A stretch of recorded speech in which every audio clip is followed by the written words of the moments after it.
My name is Nora Chapman. I'm from the University of Nebraska Medical Center, and I work with human enteroviruses, which have long been associated with heart infections. They found them in patients with myocarditis and cardiomyopathy.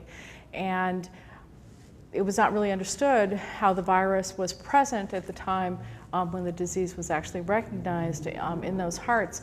And we found that a defective enterovirus is actually generated in those tissues during the progression of the infection. If you have a big acute infection, you'll get a lot of virus seeded into the hearts, and that will generate a defective virus eventually in those cells. The defective virus has an effect both of persisting so that you have a prolonged attack on those tissues with the antiviral immunity generated in the acute infection, but it also allows the virus to alter how the cardiomyocyte functions by having the viral proteases actually cleave some of the essential structures within the cell without actually killing the cardiomyocyte.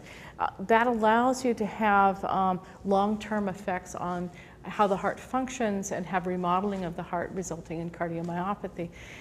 This is a very different type of viral persistence because these viruses were not known to have long-term infections of the heart or any tissue. It was expected that you would have a very quick necrosis, and that what you were looking at in the late stages after enterovirus infection would actually be an autoimmune response totally.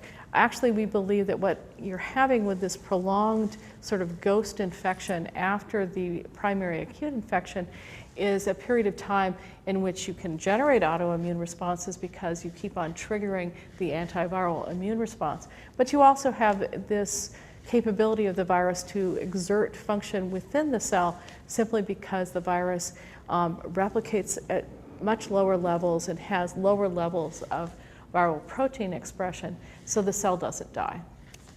So it's a long-term infection, a longer-term infection than we ever expected.